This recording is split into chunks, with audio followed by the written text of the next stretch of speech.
Yo veo solamente aquí. Solamente veo aquí auxiliares, candidatos. ¿Mm? No veo tantos alumnos. ¿Qué está pasando?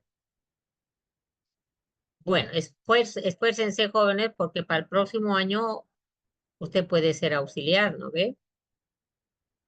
Siempre hay que darle duro. Todos podemos. Aquí no hay inteligentes, no hay superdotados. Solamente habemos personas trabajadoras que nos damos el tiempo, que sabemos optimizar nuestro tiempo, podemos trabajar, pero hay que saber optimizar, ¿no? Eso sí, no creo que le dé tiempo para enamorar ni para ir a la discoteca. ¿O no, Carlos? A ver, ahora que puedes hablar todavía. Andrés, no se puede, ¿no? Ah, ya les han muteado. Ah, ya, Jesucito estaba aquí. Bueno. Vamos. Ahí estaban. Oh, no se ve mi pantalla, ¿no?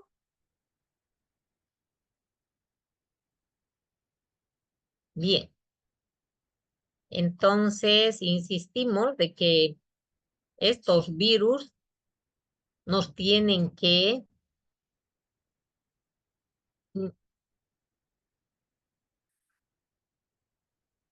Estos virus tienen que ingresar al interior de nuestra célula para apoderarse de todo nuestro parque industrial, es decir, de toda nuestra maquinaria. Entonces, hacen que nuestros ribosomas empiecen a sintetizar, empiecen a leer los codones del material genético del virus. Entonces, nuestros pobres ribosomas empiezan a sintetizar proteínas de los virus, ¿no? O todo el material que necesitar. Y cuando ya hay suficientes virus dentro de la célula revienta, la célula humana revienta, y ahora sí hay varios virus que van a atacar a otras células y así sucesivamente. ¿Mm? Bien, entonces, ¿qué se llama la proteína que envuelve? Cápside, ¿no? Ahora, ¿qué es un virión? Menor categoría todavía, solo ácido nucleico, ya no tiene proteína. ¿Y qué es un prión? Solo proteínas, ¿sí? Pero proteínas anómalas, anormales. Entonces, aquí que puedo ver, miren, ¿cuáles son los virus que tienen DNA? Ajá, herpes virus, hepatnavirus y los que tienen ahí, ¿sí? Esto tiene que guiar. ¿Y cuáles son los virus que tienen RNA con esta característica positiva o negativa? Y ahí están los más malos. Miren, retrovirus, picornavirus, coronavirus. Aquí en los retrovirus está el VIH, ¿no? Lo que ustedes se han aprendido en virología, pero lo que tienen que saber de bioquímica es que es diferente. Virus, virión y prión. Y que los virus obtienen DNA y son estos, y los que tienen RNA y son estos los más feroces. ¿Mm?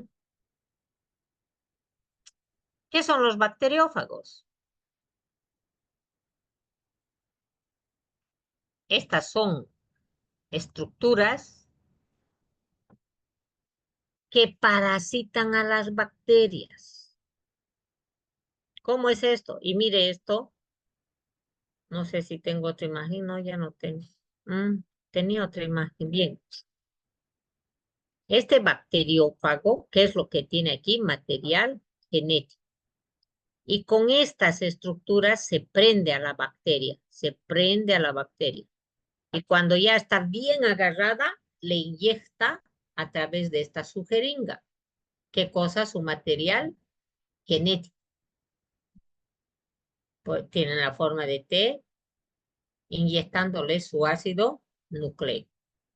Ahora, eso que parece tan feo aquí, para las vacunas, por ejemplo, del coronavirus hemos utilizado. Van a revisar. Las últimas vacunas están hechas a base de esta teoría de los bacteriófagos. Tienen esa capacidad de inyectar un material que va a ser la muerte del virus. El virión. El virión es un virus completo porque tiene ácido nucleico en cuanto se refiere a eso, pero viroide solamente ácido nucleico. Y el prión, un fragmento de proteína o una proteína mal fabricada. Entonces, ¿qué es un prión? Una proteína mal plegada. Acuérdese que las proteínas tienen estructura primaria, secundaria, terciaria y cuaternaria.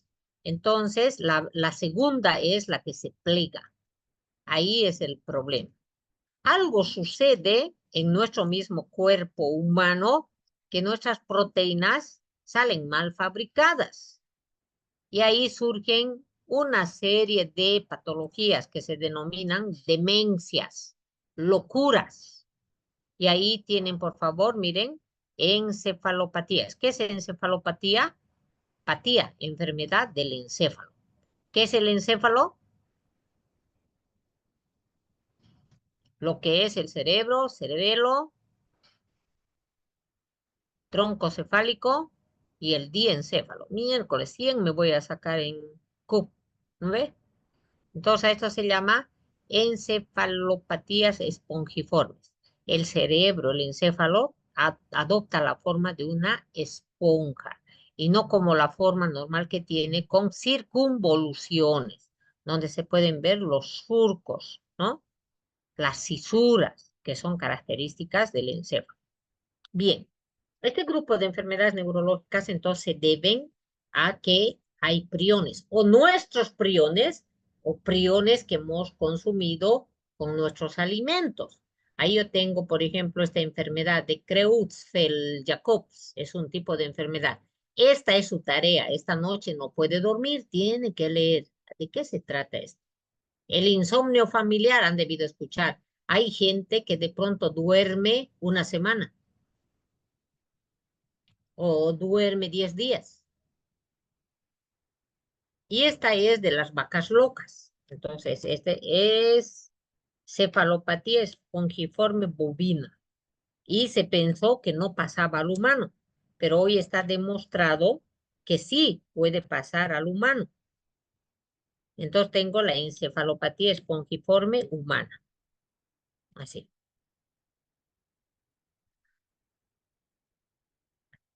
Recuerde que el prión no tiene ácido nucleico. Y aquí tiene para divertirse, ¿no? La proteína priónica que ha sido abreviada como PRNP, que es una proteína compleja, glicoproteína, y puede convertirse en patogénica. Tenemos nosotros mucho de esto, el PRPC, pero se puede convertir en patogénica el PRP Santa Cruz. ¿Todo por qué? Porque se alteró, como les dije hace rato, la estructura secundaria, que es donde se plega la proteína.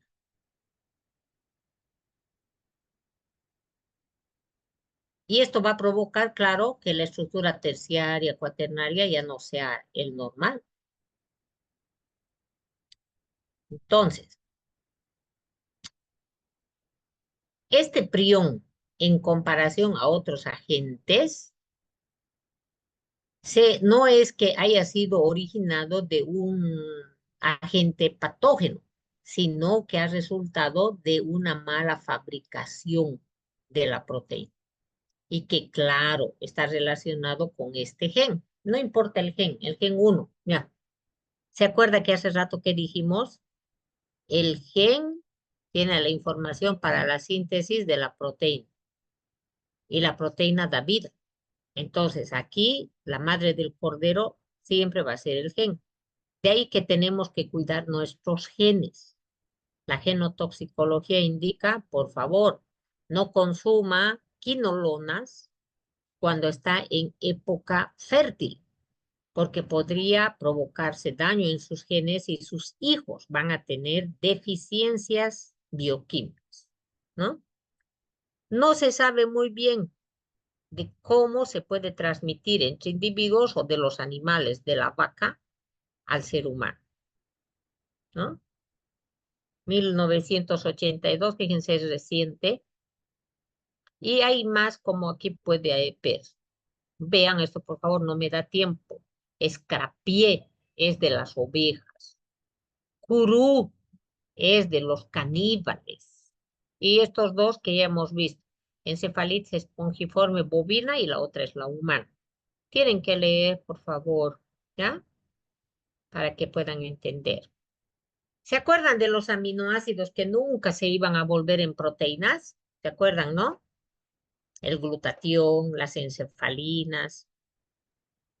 Aquí también hay nucleótidos que jamás en esta vida, ni en su vida, ni en bajada, se van a convertir en ácidos nucleicos.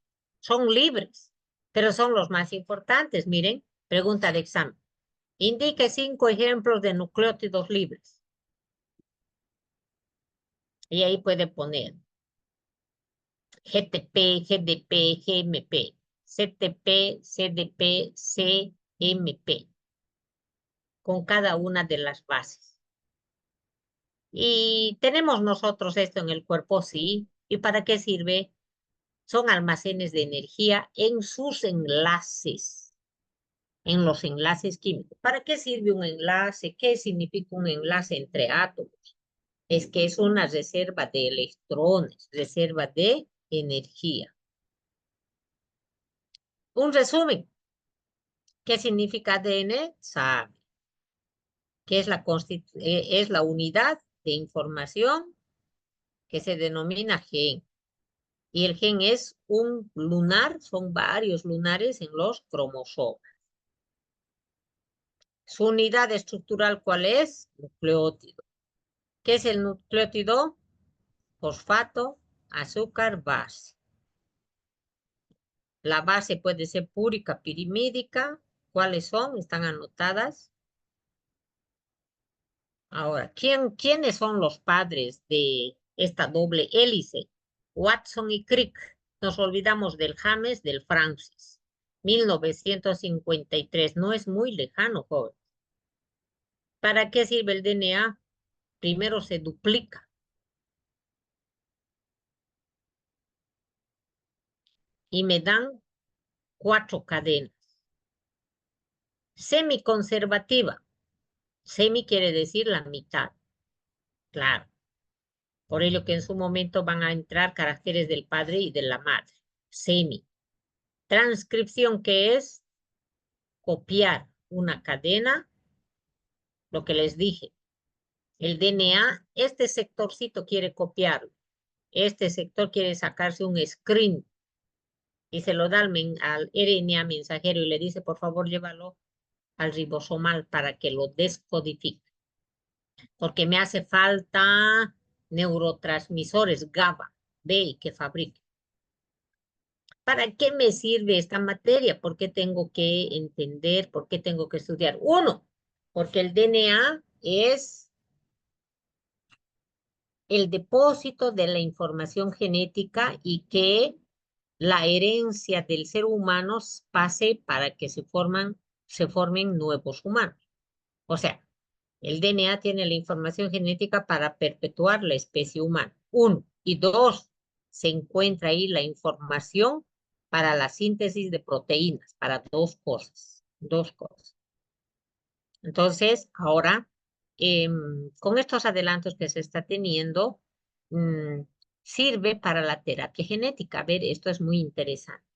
Hoy en día, creo que ayer o antes de ayer lo dije, también en nuestro medio, en la maternidad, contamos con un laboratorio muy, muy adelantado a través de la ayuda de la Universidad de Hopkins, con el doctor Tinajeros. Entonces, ¿cuál es la idea aquí? Nace un niño medio extraño, medio sospechoso, y se le hacen los análisis de los que estamos hablando. se toma DNA del niño, se desnaturaliza, se hibridiza y nuevamente se renaturaliza utilizando las sondas y se puede saber si tiene una trisomía 21, una trisomía 18, una trisomía 14, que son las más frecuentes. Y entonces, de esta manera, si se detectara tempranamente a través del examen del líquido amniótico del niño, entonces ya se le da la opción a la madre del aborto terapéutico antes de las 20 semanas, o si la madre decide lo tiene. También es utilizado esto para la tipificación de los tipos de las clases de cáncer. Antes, bueno, en nuestro medio todavía, se detecta cáncer, venga, directamente radioterapia y vamos a hacer tiro al blanco a la célula cancerosa. Pero si le mato a la célula buena que estaba a su lado, no importa. Es riesgo-beneficio. Y así todavía nos manejamos en Santa Cruz, pero en Brasil, que está muy cerca, se tipifica con estos estudios de DNA qué tipo de cáncer es. Y en función de ello se utiliza el agente terapéutico más conveniente. ¿Ya? Bien. Enzimas. Vamos hasta donde podamos. Sí, no voy a poder quedarme otro periodo. Se acaba y nos vemos mañana, jóvenes, ¿no? Enzimas. La típica. Son compuestos endógenos, compuestos químicos orgánicos porque pertenece a los palatos de naturaleza proteica y llevan son S. Se denominan biocatalizadores, bio porque están en los seres vivos. ¿Qué significa esto? Que aceleran la velocidad. Por favor, no me pongan aceleran las reacciones. No, aceleran la velocidad de esas reacciones. ¿A través de qué? De la disminución de la energía de activación de los reactivos. Los reactivos pueden estar ahí lado a lado, ni se miran. Pero la enzima viene y le dice, ella se llama Ana, él se llama Pablo, su número de celular es tal, ya empiezan a hablar, se casan y tienen hijos. Eso hacen las enzimas. Las enzimas que tenemos en nuestro cuerpo, algunas trabajan bien en 7 de pH, otras en 11. Pero fíjense, aquí yo tengo pH de 7, ¿no? pH de 7. Esta curva me está mostrando que se refiere a la enzima tripsina. Todas las enzimas terminan en asa, pero hay excepciones, como estas que está bien. Tripsina no termina en asa, pepsina no termina en asa, papaína no termina en asa, pero son enzimas, esas son las excepciones. Pero esta gráfica que me está mostrando que hay enzimas, la mayoría que trabaja bien en pH 7. Oh, pero hay otras enzimas que trabajan en pH 1, como la pepsina. Y las enzimas de la Helicobacter pylori, las enzimas de la Helicobacter pylori, una bacteria, las enzimas del Helicobacter pylori, les encanta vivir en pH de 0,8. Por eso que nos ataca la mucosa gástrica. Pero tenemos otras enzimas, miren, que tienen la mejor actividad en un pH de 9, como la fosfatasa alcalina. Debemos recordar que nosotros tenemos fosfatasa ácida y fosfatasa alcalina. ¿Cuál es la diferencia? En que son isómeros. Y una trabaja muy bien cuando el pH es alcalino. Y la ácida, evidentemente, cuando el pH es ácido. Por eso que la ácida va a estar sobre todo en la próstata.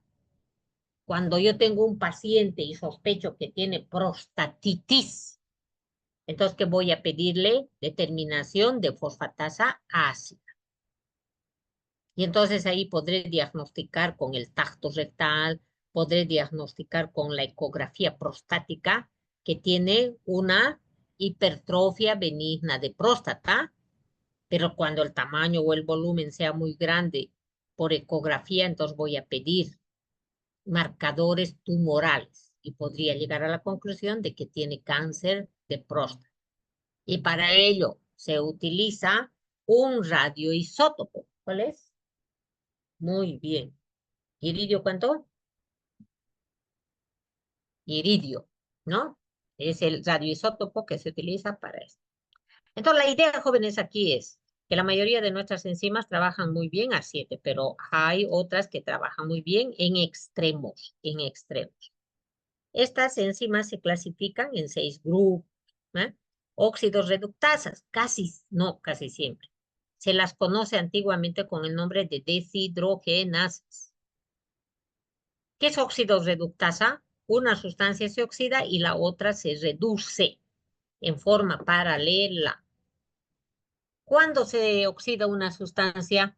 Cuando pierde electrones. ¿Y cuándo se reduce? Cuando gana los electrones que el otro perdió. Aquí en el cuerpo yo no puedo perder nada. Transferasas, su nombre lo dice, son transportistas. Transfieren grupos fosfato, grupos amino. Entonces yo tengo ahí a las transaminasas. ¿Qué hacen estas enzimas? Transportan grupos aminos. Ejemplo, y tengo que aprender ya de memoria, gamma glutamil transferasa, glutámico pirúvico transaminasa, glutamato oxaloacetato transaminasa. Esas son las transaminasas. Y la fosfatasa alcalina.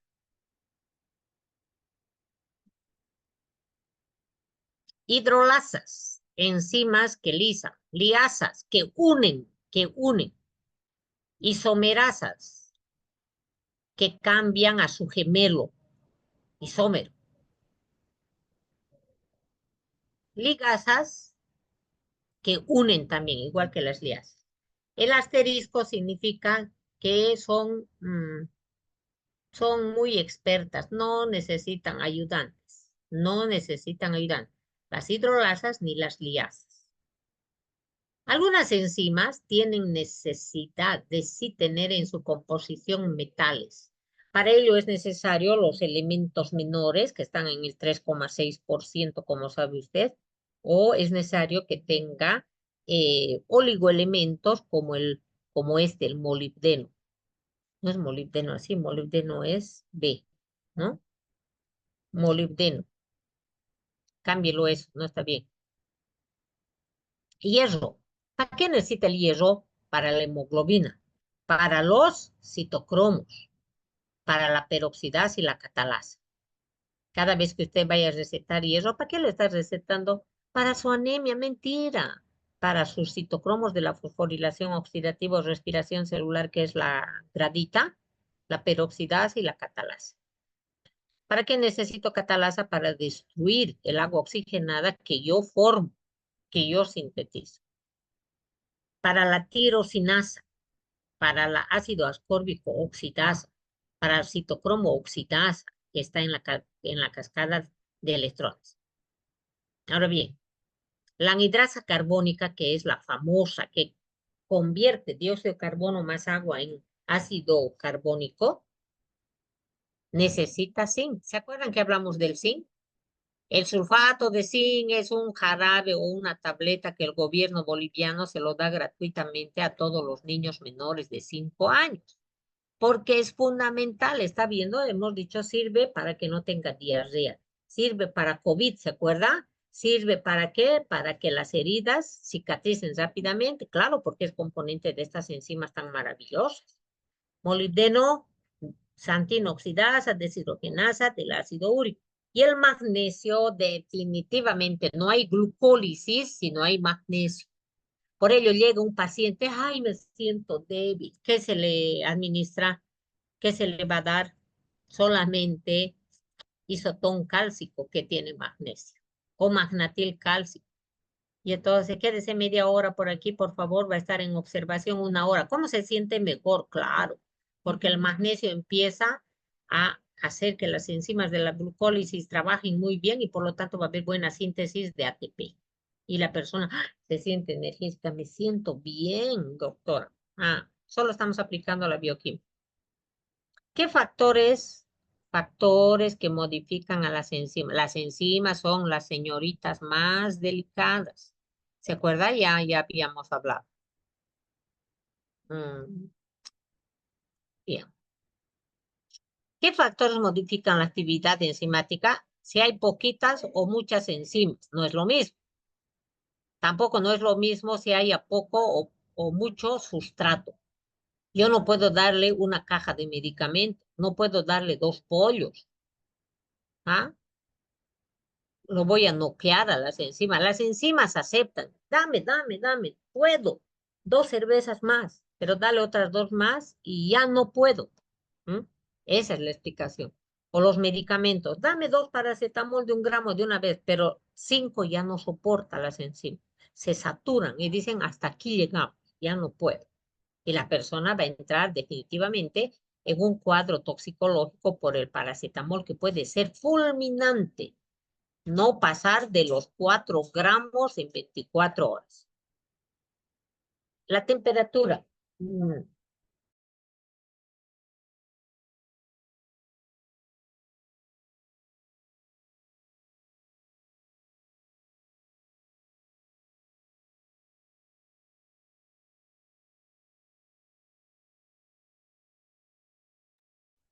Bien, había una emergencia, tenía que hacer uso, disculpe. Entonces, miren, la temperatura, ya habíamos hablado, mi paciente llega con fiebre o gran dificultad respiratoria, ¿qué tengo que hacer? Gasometría para que de esta manera me salga el pH. Ahora, hay inhibidores de enzimas. Esto es bueno, por favor, que lo vayan. Esta noche tienen que leer, es para el resto de su vida. Hay inductores. ¿Qué quiere decir inhibidores? Que las vuelven opas a las enzimas. No a todas, a algunas. Por ejemplo, la cimetidina, que ha sido un antiácido que se ha utilizado durante mucho tiempo. Entonces, ¿qué es lo que hacía la cimetidina? Inhibía la hidroxilación del estradiol. Es decir, el hombre que tiene poquito estradiol tiene estradiol, pero ese estradiol, igual que en la mujer, tiene que hidroxilarse para que se vuelva polar. Cuando se vuelve polar, puede viajar en el agua de la sangre, puede viajar en el agua de la orina y salir. Pero si este medicamento que está consumiendo este hombre afecta a ese proceso de la hidroxilación del estradiol, entonces el estradiol sigue siendo liposoluble y no sale por la sangre. Y entonces se aumenta la concentración del estradiol en la sangre del hombre y por cada célula que va, ¿qué le dice? Somos mujercitas, no somos hombres. Y entonces al hombre, ¿qué le va a pasar? Va a aparecer este cuadro clínico que se llama ginecomastia. Le crecen sus mamas más grandes que a su mamá y va a tener retracción testicular y va a tener disminución de la libido. No va a querer dormir con su mujer y ahí todos los problemas. Inducción es lo contrario. ¿Cuáles son los inductores? Miren estos, qué maravilla. Este es aquello, ¿no? Por ello que en la historia clínica se pregunta, ¿usted fuma? ¿Usted toma alcohol? Y si ustedes le preguntan, este año podemos hacer, Andrés, ojalá estés tomando apunte, empezamos clases o no, vamos a empezar con ese trabajo de investigación. A ver cuántos nos responden esto. ¿Por qué le pregunto a mi paciente, ¿usted fuma? Y todos dicen, o no sé cuántos dirán, vamos a ver, es que quiero saber si va a tener cáncer de pulmón. Es cierto, pero no es solo eso, sobre todo se pregunta a mi paciente si fuma, porque de esa manera yo sé que muchas de sus enzimas van a estar inducidas. Es decir, es un ejemplo, tomo un paracetamol que debía durar 8 horas, pero en 1 hora no va a haber. O un losartán que debía funcionar 24 horas, va a estar 2 horas y otra vez la presión elevada. Para eso es lo que yo quiero saber. Si mi paciente bebe, si fuma, si consume jugo de pomelo o si toma esta planta. ¿Mm? Por lo tanto, jóvenes, cualquier cambio que sucede en nuestro cuerpo van a afectar a mis enzimas, a mi bioquímica y el paciente lucirá enfermo. Por ello que yo a mis pacientes y la gente que viene a hacer pasantía conmigo de niño que viene con fiebre, Persona que viene con fiebre, solo tengo que desvestirle, bañarle y ya está bien, porque la temperatura estaba afectando a las enzimas y las enzimas a la bioquímica. O la deshidratación que estamos viendo por aquí. Entonces, para eso está el examen físico, la inspección. Solo mirando al paciente uno ya tiene que saber, a este le está fallando el carburador para inmediatamente ir a él. Pero eso cómo se aprende mirando, mirando, viviendo. Así como hay tantos estudiantes que buscan, y ustedes también debían hacer ya lo mismo, buscar un lugar donde estar 3 noches a la semana, todo el sábado en alguna clínica, en algún hospital, tiene que estar, porque después tenemos mejores alumnos que son repetidores de todo lo que aprenden, pero cuando tú lo pones frente al paciente, no sabe usar el tensiómetro, no sabe reconocer una crisis hipertensiva, y solamente eso se aprende estando con los pacientes. Pregúntenle a este joven Brian, no sé, ayudante de quién es, de quién es ese ayudante. Él ha estado aquí en la clínica, si no me equivoco, 2 meses y sé que ha aprendido. Bien, importancia. Las enzimas aceleran, por eso son importantes. Y debo cuidar mis genes, porque ahí está la información para que se sinteticen mis enzimas. Y mi bioquímica depende de esto. Cuidado con el cloranfenicol, cuidado con las quinolonas. Hay muchos medicamentos que son genotóxicos. ¿Qué es la FDA? Esto es importante. Entonces, es Administración de Drogas y Alimentos. Van a buscar, tienen que ser. F de Food, D de Drug y la A de Administration. Administración, agencia de drogas y alimentos. Esta figura que me están mostrando, estos guaguitas, miren, este verde que es la enzima. ¿Sobre quién trabaja la enzima? Sobre su sustrato. La enzima es la lactosa, perdón, la enzima es la lactasa. ¿Cómo se llama su sustrato? Lactosa. La enzima es galactasa. Su sustrato es galactosa. La enzima es amilasa. Su sustrato es amilosa. La enzima es lipasa. El sustrato es lípido. La enzima es proteasa. El sustrato es proteína. Eso, por favor, van a practicar. Entonces, miren, las enzimas son bien clasistas. No se meten con quien sea. Por ello, miren que buscan a su sustrato que encaje bien.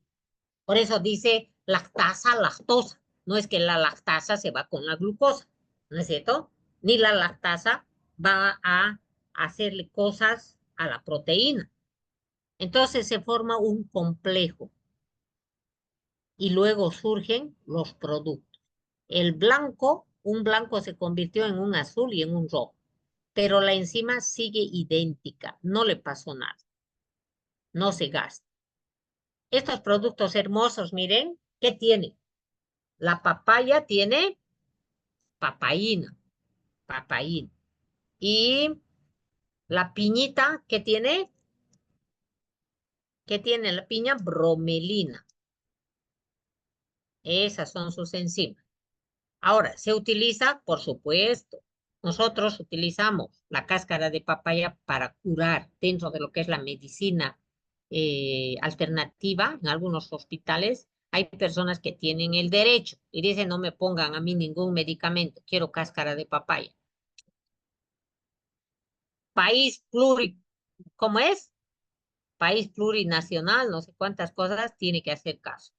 Y la bromelina, esta. Y esta es la razón, porque cuando comes piña, ¿qué te pasa? ¿No? La enzima te muerde. No muerde, sino lisa, ¿verdad? Lisa las uniones. Y por ello vas a tener problemas en tu lengüita. Lo leen esto, por favor. Y tenemos medicamentos que llevan bromelina. Entonces, una enzima que con la diosmina, y este es el nombre genérico, este es el nombre comercial, este es el nombre químico. ¿Qué componentes tiene diosmina? Medicamento fabuloso para las varices con este medicamento que es antiinflamatorio.